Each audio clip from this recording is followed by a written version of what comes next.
record scratch. I know what you all are thinking. What the heck is that thing? And I understand. To explain it, I think it's best to start with a story. But before I do that, let's do a little housekeeping. This is Steve Halleck of TickTocking. You can find me always at TickTocking.com and at Steve Halleck on Instagram. Take a minute here, click subscribe, click on the notification bell if you want to be one of the first to know when these new videos come out. And feel free to leave me comments. I like all the activity that's happening on the channel right now. It's getting fun, and I'm bringing you some really crazy stuff, including this weird thing right here. Okay, so here's a story. One of the watches I most regret not buying in my entire time in the watch world was a watch made by Piaget, and it was a Grand Sonnerie, and it's actually too small and a bit ugly, and it's the worst sounding minute repeater or sonnerie, chiming watch I've ever heard in my life. And the repeater ran incredibly fast, and it was just everything was wrong with the watch, basically. However, the watch was made by Francois-Paul Journe for Piaget. And at the time, very few people knew that. But those of us who really followed this stuff did. This was in about 2006, maybe.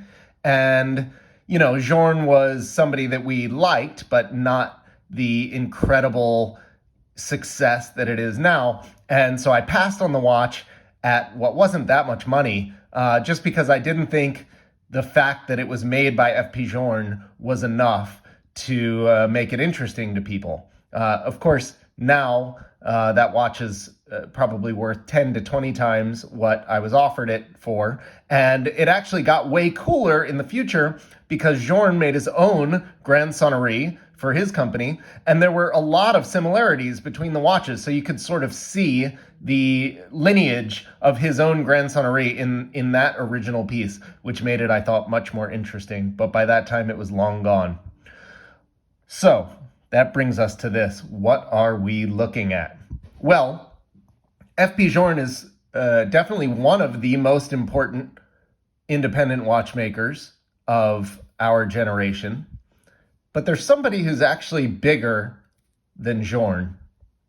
A small brand that has taken the world by storm to a level, many times actually what Journe is. And if you haven't guessed it, that brand is Richard Mille. So what the heck is this? Well, has anybody stopped to think much? What was Richard Mille doing before starting the company, Richard Mille? And the answer was he had been hired by French jeweler Mauboussin to create a line of complicated watches for them. And this happens to be that watch. Now, what makes this really interesting is similar to that sonnerie that got much more interesting later when Journe made his own watch that used a lot of the technology and also design cues from that.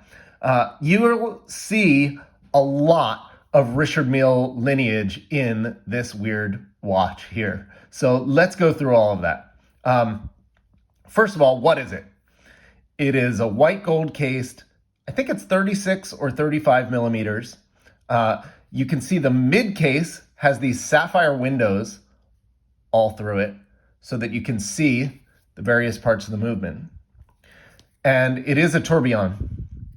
Now, remember that because that's going to be interesting later, right?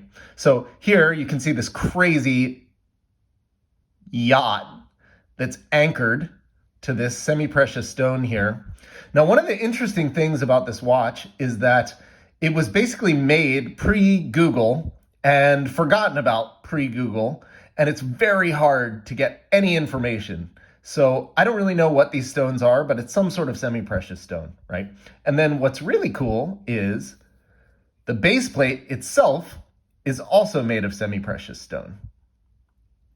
So the movement is anchored directly onto that base plate. Now, you're going to have a little bit of Richard Mille knowledge to figure this out. And I'm going to try to throw up some pictures and stuff as I go into this video if I can figure out how to do it. But one thing that you'll first notice is the idea of throwing kind of characters and carvings into movements is something that Richard Mille did quite a bit and has done in his own brand. So, for example, the Jackie Chan piece with the dragons, there's the piece with the pandas, and most recently is the Pharrell watch that has the sort of like Moon Man astronaut going in it and the Mars stuff. So this idea is something that he used a lot going further. So while it seems kind of weird and looks odd when it's in a normal watch, when you put it in a Richard Mille case, it becomes, a multi-million-dollar watch right now. Also, as I mentioned, using the base plate of semi-precious stone is also something that he's done later with the Richard Mille brand. So if you recall I think it's RM18 that's anchored into onyx. And of course he did the piece with Boucheron, which has the semi-precious stones used actually in the wheels themselves. But this is another thing that he's brought to future pieces. And now probably the craziest thing about all of this is if you look at this movement, this is actually the exact same Renaud and Poppy tourbillon movement that he's used in many, many of the Richard Mille tourbillons. The easiest to see it in is the RM6 and the RM9. So I'll throw out pictures of those. But you can see it's the same movement, just with a little bit of redesign of the bridges to give it that Richard Mille flavor later. But check these out side by side. So really amazing. You have all of these incredibly foundational Richard Mille items, the same tourbillon movement, the addition of thematic, actual sculptural elements within the watch, the anchoring to a base plate of semi-precious stones. If this, basically you have everything but the case. And of course the case is very important, but if this watch were, all of these elements in a Richard Mille case with the Richard Mille name on it right now, it would be, $2+ million probably. Especially with the middle sapphire case. You talk about sapphire Richard Milles and you're way, way, way out into the extreme watches here. So something really cool, and you basically get to see the genius mind and design mind at work, and all of these elements that would later become so important and so foundational for the brand brought together here before the Richard Mille brand was even a glimmer in his eye. So this was something I thought was really cool. This piece kicked around to all sorts of dealers and whatever for years. Nobody knew what it was that they had.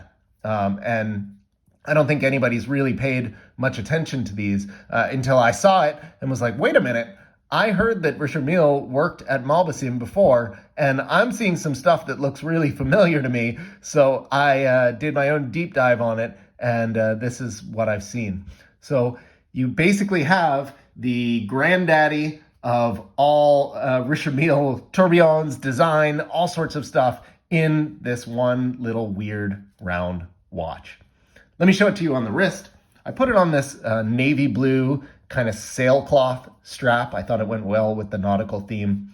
Of course, remember that the yachting theme is foundational to the Richard Mille brand too. They were basically made to play with race cars and yachts. So even one of the first Richard Mille pieces after the RM1, you had the RM2 and 3, which were race car themed. And then they made the RM, I think it was 14 and 15, which were basically the same watches, but yacht and nautical themed. So, you have that there as well. Here it is on the wrist.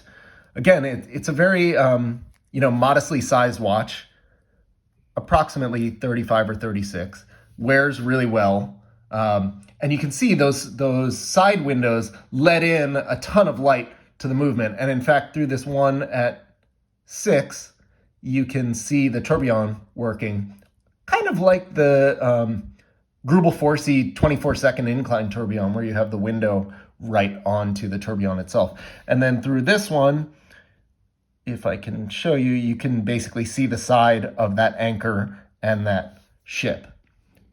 You do have over here a couple diamonds.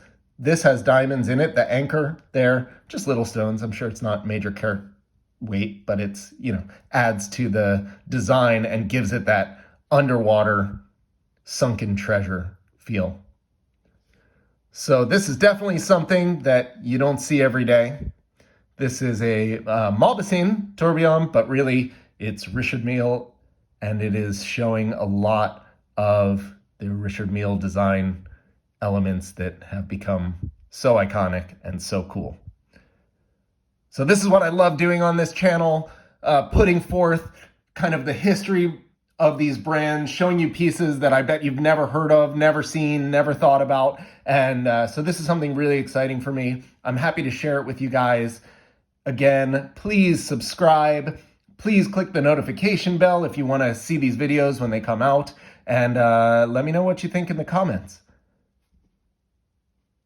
Looks so cool. Come on. That's not bad. Nobody would ever know what this thing is. It's just something wild and a real conversation piece. So there you have it. Thanks for watching. I'll see you guys next week.